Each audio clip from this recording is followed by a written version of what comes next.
Halo anak-anak, Assalamualaikum warahmatullahi wabarakatuh. Ketemu lagi dengan saya, Pak Heri Mumu, dalam pelajaran Bahasa Indonesia. Nah, pada kesempatan ini, nanti anak-anak akan Bapak ajak untuk belajar bagaimana cara membuat surat lamaran pekerjaan. Nah, apa yang dimaksud dengan surat lamaran pekerjaan? Seperti ini anak-anak ya. Jadi surat lamaran pekerjaan yaitu surat yang dibuat oleh seseorang atau individu yang ditujukan kepada orang lain atau instansi lain yang bertujuan untuk melamar pekerjaan. Jadi surat lamaran pekerjaan ini adalah surat yang isinya itu surat yang bertujuan untuk melamar pekerjaan seperti itu. Nah, kemudian ada beberapa poin yang harus ada di dalam surat lamaran pekerjaan. Nah, seperti ini ada sekitar 11 item ya, 11 poin yang harus ada di dalam surat lamaran pekerjaan. Yang pertama yaitu tempat dan tanggal pembuatan surat. Kemudian lampiran dan perihal. Yang ketiga alamat tujuan. Kemudian yang keempat salam pembuka, yang kelima pembuka surat, kemudian yang keenam identitas pelamar, yang ketujuh tujuan surat, yang kedelapan hal-hal yang dilampirkan dalam surat tersebut, kemudian 9 penutup surat, yang ke-10 salam penutup, dan yang terakhir yang ke-11 yaitu tanda tangan dan nama terang pelamar.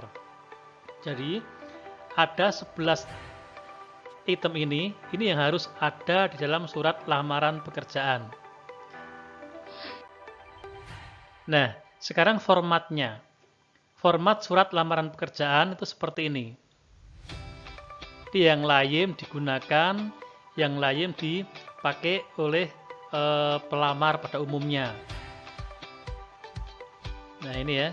Jadi ada 11 di sini. Coba anak-anak perhatikan. Seperti ini formatnya. Nah, ya udah 11 ya. Oke. Yang pertama ini, coba anak-anak lihat yang nomor 1. Nomor 1 itu isinya adalah tentang tempat dan tanggal pembuatan surat. Kemudian yang kedua itu lampiran dan juga perihal, yang bisa disingkat dengan lam dan hal seperti itu. Nanti setelah ini akan saya jelaskan satu persatu ya anak-anak ya. Kemudian yang nomor 3 itu adalah alamat tujuan surat. Jadi alamat tempat yang akan kita tuju harus ditulis dengan lengkap.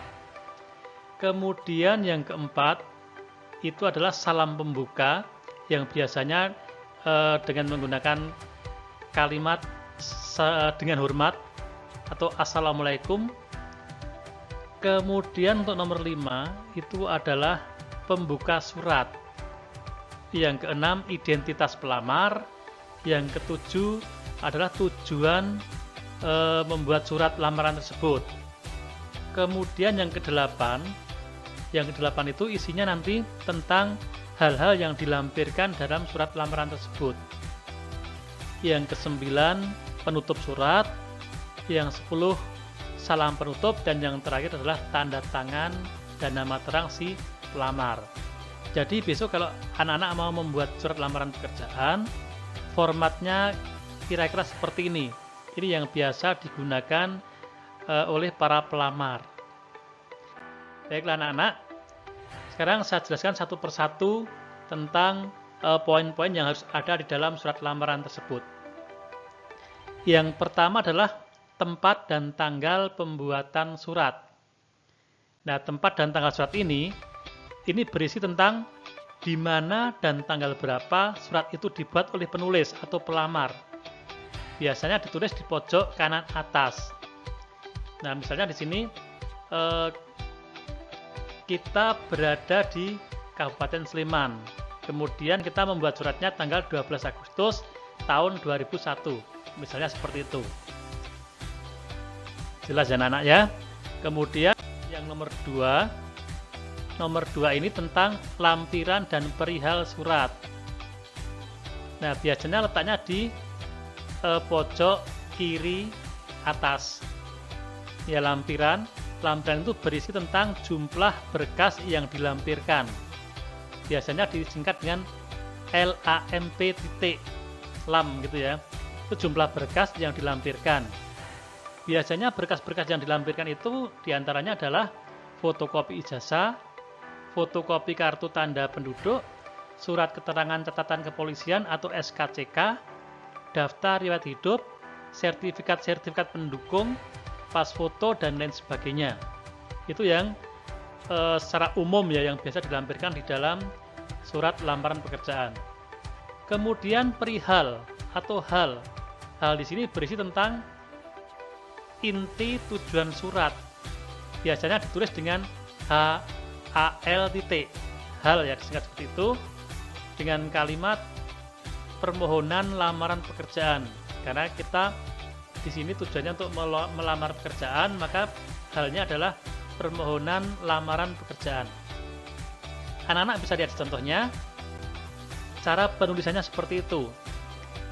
Misalnya lampirannya 6 lembar. Jadi mungkin yang dilampirkan itu ada 6 lembar ya.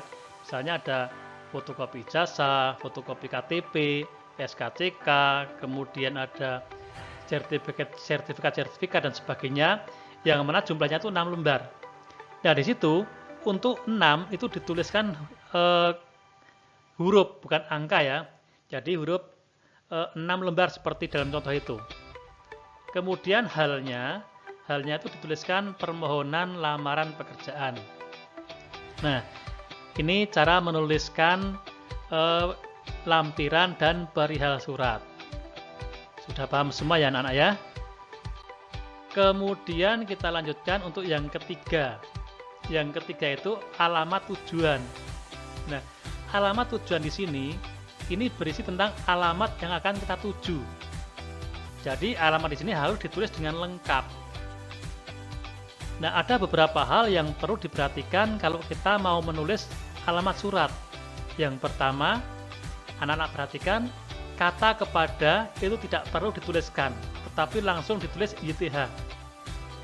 Nah, biasanya kalau anak-anak membuat surat, itu mesti ada dituliskan mesti kepada ya, ada tulisan kepada YTH seperti itu. Nah, kalau alamat dalam surat lamaran pekerjaan, kata kepada tidak perlu dituliskan. Tetapi kata kepada dituliskan di dalam di sampulnya. Kalau kalian membuat surat lamaran itu kan nanti ada sampul suratnya ya. Nah, kalau di sampul suratnya itu ditulis kepada YTH siapa seperti itu. Tapi kalau di dalam isinya, di surat dalamnya, itu kata kepada tidak perlu dituliskan, langsung dengan tulisan atau kata YTH yang terhormat, yang biasa disingkat dengan YTH seperti itu. Kemudian kata sapaan. Kata sapaan seperti bapak, ibu, saudara, dan sebagainya, itu tidak perlu dituliskan apabila sudah diawali dengan gelar atau jabatan. Perlu diingat anak-anak, jadi kata sapaan seperti bapak, ibu tidak perlu dituliskan apabila sudah diikuti dengan gelar dan jabatan. Misalnya surat itu ditujukan kepada pimpinan PT Astra Motor misalnya. Nah, kalau sudah ada kata pimpinan itu kan jabatan. Jadi tidak perlu yang terhormat Bapak pimpinan. Itu salah. Jadi langsung yang terhormat pimpinan apa seperti itu. Kemudian tidak boleh kalau menyebut nama ya, yang terhormat Bapak Dr. Randes siapa misalnya, itu juga tidak boleh karena sudah ada gelarnya yaitu Dr. Randes. Jadi langsung saja yang terhormat Dr. Randes siapa misalnya seperti itu. Nah, kemudian untuk yang ketiga, penulisan jalan pada alamat itu ditulis lengkap, tidak boleh disingkat. Jadi harus ditulis JALAN, bukan JL atau JLN. Tapi kadang kan anak-anak bisa melihat ya di dalam contoh-contoh surat lamaran itu biasanya disingkat JL, JLN dan sebagainya. Tapi sebenarnya di dalam aturan bahasa Indonesia itu tidak salah sih, tapi yang benar yang disarankan itu yang tidak disingkat seperti itu. Makanya kalau besok ada soal di ujian itu ada pilihan untuk penulisan jalannya itu ada yang disingkat, ada yang tidak. Anak-anak pilih yang ditulis lengkap. Seperti itu. Kemudian yang keempat, penulisan nomor pada alamat itu langsung dituliskan angka. Tidak perlu menuliskan nomor karena angka itu sudah menunjukkan nomor. Nah, biasanya kan untuk nomor rumah, misalnya nomor rumah itu nomor 13 misalnya. Nah, maka tulisan nomornya itu tidak perlu, langsung angka saja 13. Jadi misalnya Jalan Magelang 13. Tidak boleh Jalan Magelang nomor 13. Nanti itu overlap ya, atau tidak efektif karena angka 13 itu sudah menunjukkan nomor. Yang kelima, tidak diakhiri dengan titik. Nah, itu hal-hal yang perlu diperhatikan kalau anak-anak mau menuliskan alamat tujuan. Nah, contohnya seperti ini. Ini ada contoh yang betul dan yang salah ya. Kalau yang betul itu penulisan alamatnya seperti ini. YTH Pimpinan PT Astra Motor Jalan Magelang 13 Yogyakarta. Ini yang betul seperti ini penulisannya. Kemudian yang bawah ini contoh yang salah. Kepada YTH Bapak Pimpinan Astra Motor JL Magelang nomor 13 Yogyakarta. Ini salah.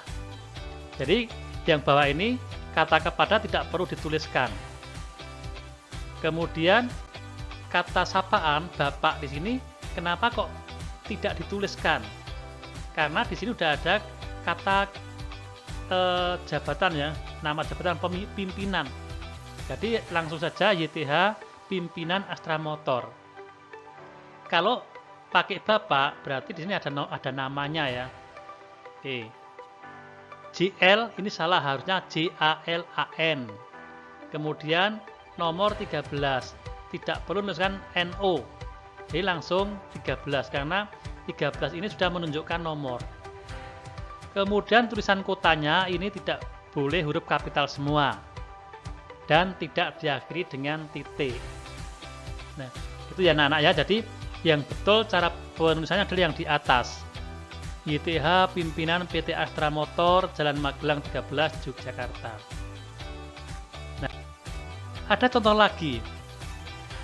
Ini ada contoh yang betul dan yang salah. Yang di atas anak-anak lihat YTH Bapak Sanjaya Hadi Saputra Jalan Magelang kilometer 13 Yogyakarta. Nah, ini betul. Jadi kenapa kok kata sapaan dituliskan? Karena di sini tidak di Sanjaya ini tidak diikuti dengan gelar. Bapak Sanjaya itu betul ya. Terus Jalan Magelang, kenapa kok di sini kok KM 13 ditulis KM-nya? Karena ini bukan nomor KM itu, kilometer. Jadi dituliskan KM 13. Kemudian yang bawah ini contoh yang salah. YTH Bapak DRS Sanjaya. Kata sapaan Bapak itu tidak perlu dituliskan jika sudah diikuti dengan gelar. Jadi harusnya yang betul YTH DRS Sanjaya Hadi Saputra Jalan Magelang kilometer 13 Yogyakarta. Gitu ya. Jadi yang bawah ini salah. Nah, kemudian kita lanjut ke nomor 4 yaitu salam pembuka. Salam pembuka ini berisi tentang ucapan salam untuk mengawali penulisan surat. Biasanya menggunakan kalimat Assalamualaikum warahmatullahi wabarakatuh atau dengan hormat atau dua-duanya. Jadi Assalamualaikum warahmatullahi wabarakatuh dengan hormat. Nah, seperti itu. Contohnya di sini. Ini ya. Jadi Assalamualaikum warahmatullahi wabarakatuh dengan hormat, koma. Oke, ini untuk salam pembuka. Nah, kemudian nomor 5 ini pembuka surat. Nah, untuk pembuka surat ini dibedakan menjadi 3, yaitu membuka atau menuliskan surat pembuka surat berdasarkan iklan, kemudian membuka surat dengan inisiatif sendiri, dan membuka surat dengan informasi orang lain. Jadi kalau anak-anak misalnya membuat surat lamaran itu karena anak-anak melihat iklan, membaca iklan di surat kabar atau di internet atau di media sosial lainnya ya, membaca iklan, kemudian anak-anak mau membuat surat lamaran pekerjaan, maka nanti cara penulisannya berdasarkan iklan ya, nanti saya akan berikan contoh. Kemudian kalau inisiatif sendiri ini itu tidak ada lowongan, tapi anak-anak atau pelamar itu ingin mencoba-coba melamar seperti itu. Yang ketiga, informasi orang lain. Informasi orang lain ini misalnya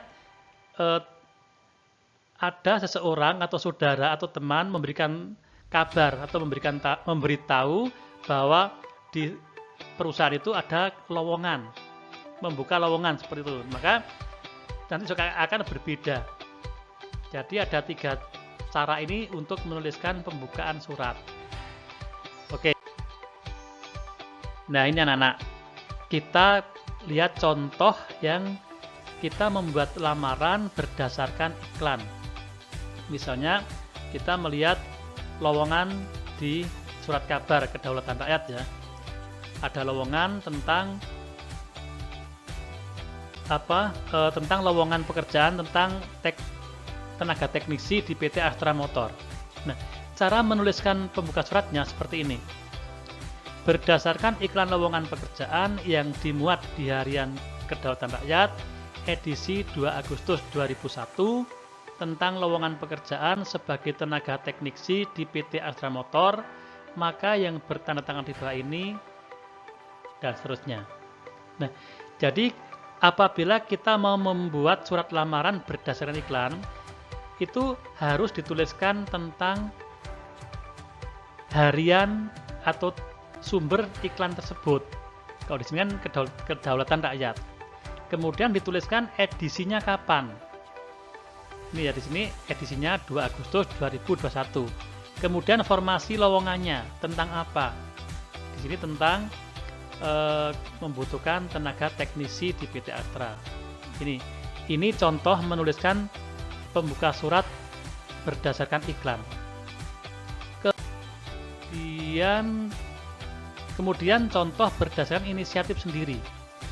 Nah, jadi pelamar itu hanya ingin coba-coba melamar di suatu tempat. Tidak ada lowongan, tidak ada iklan dan sebagainya, tapi hanya ingin mencoba-coba. Maka cara menuliskannya di sini langsung. Tadi kan ada salam pembuka ya, dengan hormat yang bertanda tangan di bawah ini .2. Nah, baru nanti di bawahnya ini adalah identitas si pelamar. Oke, ini untuk membuat surat berdasarkan inisiatif sendiri. Kalau berdasarkan informasi orang lain. Nah, contohnya ini ya.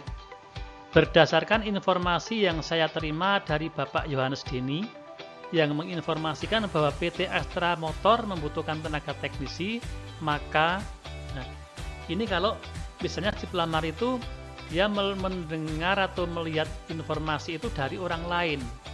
Di sini dari saudara Yohanes Deni misalnya. Maka cara membuka suratnya seperti ini. Nah, itu anak-anak untuk menuliskan pembuka surat berdasarkan informasi orang lain ya.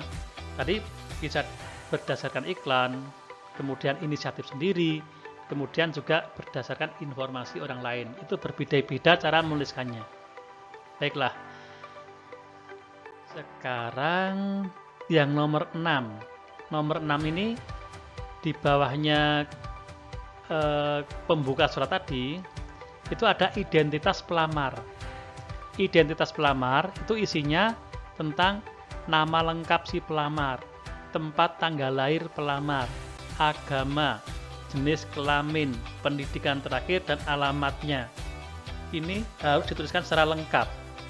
Kemudian bisa diberikan nomor HP juga ya, agar mudah dihubungi nantinya. Contohnya seperti ini.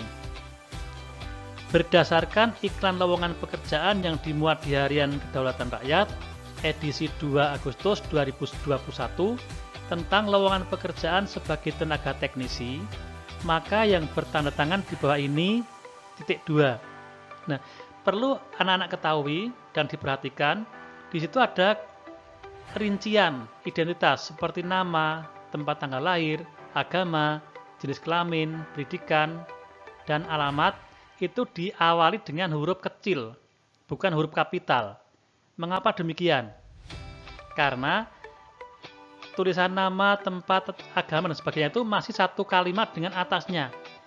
Jadi kan di situ di atasnya kan, maka yang bertanda tangan di bawah ini itu kan belum titik, masih titik 2. Makanya tulisan nama, N, T pada tempat, A pada agama, dan sebagainya itu diawali huruf kecil, bukan huruf kapital. Itu ya, itu biasanya dalam ujian itu muncul soal seperti itu. Tapi biasanya pelamar itu lazimnya menuliskan di awal itu huruf kapital. Padahal itu salah ya. Karena apa? Kita lihat dulu apakah itu masih satu kalimat dengan atasnya apa tidak, seperti itu. Perlu diperhatikan juga. Nah, untuk alamat di sini dituliskan alamat yang pada saat ini ditempati. Jadi alamat yang lengkap yang ditempati sekarang, jangan sampai anak-anak di Yogyakarta tapi alamatnya di luar. Meskipun kalian berasal dari luar daerah, tapi ketika kalian melamar itu dituliskan alamat yang nantinya kalau ada balasan surat itu bisa sampai cepat, seperti itu. Nomor HP-nya juga harus yang setiap kali dihubungi bisa langsung diterima. Seperti itu anak-anak. Jadi tolong diperhatikan juga di sini untuk identitas pelamar. Berikutnya yang ketujuh yaitu tujuan surat. Tujuan surat di sini berisi tentang tujuan pelamar dalam menuliskan surat lamaran. Contohnya, tadi setelah identitas pelamar, baru tujuan surat. Dengan ini mengajukan permohonan lamaran pekerjaan sebagai tenaga teknisi di PT Astra Motor yang Bapak pimpin. Nah ini ya, ini isi tujuan surat. Contohnya seperti ini. Kemudian hal-hal yang dilampirkan. Ini berisi tentang lampiran-lampiran dokumen pendukung seperti fotokopi ijazah, fotokopi KTP, SKCK, daftar riwayat hidup atau kurikulum vitae, fotokopi sertifikat pendukung, dan pas foto. Ini yang biasa kita lampirkan ya. Contohnya seperti ini. Sebagai bahan pertimbangan, bersama ini saya lampirkan hal-hal sebagai berikut. 1. Fotokopi ijazah terakhir. Tulisan fotokopi yang baku itu ya. Yang bagus seperti itu. Jadi bukan fotokopi, tapi fotokopi seperti yang tertulis dalam contoh itu. Dan disambung, bukan dipisah. Oke. 1. Fotokopi ijazah terakhir. Yang kedua, fotokopi kartu tanda penduduk. Yang ketiga, daftar riwayat hidup. Yang keempat, surat keterangan catatan kepolisian atau SKCK. Yang kelima, fotokopi sertifikat diklat teknisi. Keenam, fotokopi kursus montir. Yang keenam, pas foto ukuran 4x6 sebanyak 2 lembar. Nah, untuk sertifikat-sertifikat yang dilampirkan itu perlu diperhatikan anak-anak. Jadi sertifikat yang mendukung. Kalau di sini kan yang dibutuhkan tentang teknisi. Ya sertifikat yang dilampirkan yang mendukung seperti itu, seperti diklat teknisi, kemudian kursus montir, kemudian diklat yang lain yang kaitannya dengan teknisi motor atau mobil seperti itu. Kalau misalnya sertifikat pramuka, sertifikat tonti itu karena tidak ada kaitannya maka tidak perlu dicantumkan. Oke, itu untuk lampiran-lampiran yang dokumen yang dilampirkan. Yang kesembilan adalah penutup surat. Penutup surat ini berisi tentang kalimat penutup yang tujuannya itu untuk mengakhiri surat permohonan lamaran tersebut. Contohnya, kalimatnya seperti ini. Demikian surat ini saya buat, atas perhatian dan terkabulnya permohonan ini saya mengucapkan terima kasih. Nah, perlu diperhatikan adik-adik, untuk menuliskan penutupan surat ini harus singkat, padat, jelas.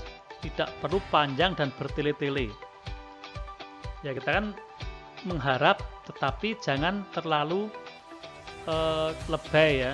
Misalnya, demikian surat ini saya buat atas perhatian, saya mengucapkan terima kasih yang sebesar-besarnya. Nah, itu tidak perlu ya. Jadi tidak perlu berlebihan, tapi yang singkat, padat, dan jelas. Sekarang yang ke-10 yaitu salam penutup. Biasanya berisi kalimat penutup yaitu menggunakan kata hormat saya. Kenapa bukan hormat kami? Karena di sini individu ya, jadi menggunakan kata saya. Contohnya itu hormat saya, koma, baru nanti di bawahnya ada tanda tangan dan nama terang si pelamar. Ini yang 11. Tanda tangan dan nama terang. Berisi tentang tanda tangan si pelamar dan nama terang si pelamar. Contohnya ini. Hormat saya, ini tanda tangan, kemudian nama terang si pelamar. Di sini saya contohkan Bonifacius Graskor Silado. Nah, oke, seperti itu anak-anak. Jadi contohnya seperti ini.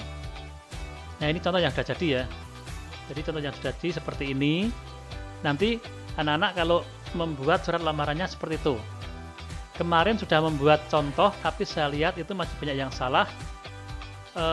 Karena memang di dalam, kalau ada anak-anak melihat di buku paket, itu ada beberapa yang sebenarnya kurang pas juga ya. Kalau yang karena untuk macam-macam surat itu kita banyak versi juga. Yang saya jelaskan di sini, ini versi yang biasa keluar di ujian. Jadi anak-anak bisa yang ngikuti yang saya jelaskan ini saja. Banyak versi yang kalau di internet itu banyak juga yang salah ya, tidak sesuai dengan kaidah bahasa Indonesia yang baik dan benar seperti itu. Nah, coba perhatikan anak-anak untuk contohnya. Ini contoh lamaran pekerjaan. Surat lamaran pekerjaan itu alangkah baiknya ditulis dengan tangan, bukan diketik. Kenapa? Karena lamaran pekerjaan itu kan sebagai awal pembuka untuk masuk ke dunia kerja. Si pimpinan itu akan menilai tulisan pelamar. Karena tulisan pelamar itu kan nanti yang akan mencerminkan perilaku si pelamar. Kalau tulisannya bagus, rapi, itu juga nanti akan menentukan juga ya. Mungkin kalau bekerja juga anaknya rapi, rajin, tertib dan sebagainya. Tapi kalau udah banyak coretan-coretan, kemudian tidak rapi, itu juga menandakan atau ya bisa dilihat di situ di dalam tulisan-tulisannya itu. Berarti anaknya tidak rapi atau ceroboh dan sebagainya. Itu nanti akan dinilai juga oleh si pemimpin perusahaan. Maka saya pesankan kalau membuat surat lamaran pekerjaan itu harus yang rapi, tulisannya bagus, tidak perlu banyak coretan-coretan yang tidak perlu, tipekan dan sebagainya itu tidak perlu. Oke. Untuk surat lamaran pekerjaan ditulis tangan menggunakan kertas folio bergaris. Tahu ya kertas folio bergaris ya. Tuh. Tapi kadang juga ada pimpinan perusahaan yang menginginkan diketik. Itu juga boleh ya, tergantung permintaan dari pimpinan perusahaan itu mau ditulis tangan atau mau diketik itu dipersilahkan. Nah, kira-kira seperti itu anak-anak untuk membuat surat lamaran pekerjaan. Baiklah, untuk materi membuat surat lamaran pekerjaan kita cukupkan sekian dulu. Silakan dipelajari lagi sampai bisa, dan kita nanti membuat contoh tugas surat lamaran yang benar. Terima kasih. Assalamualaikum warahmatullahi wabarakatuh.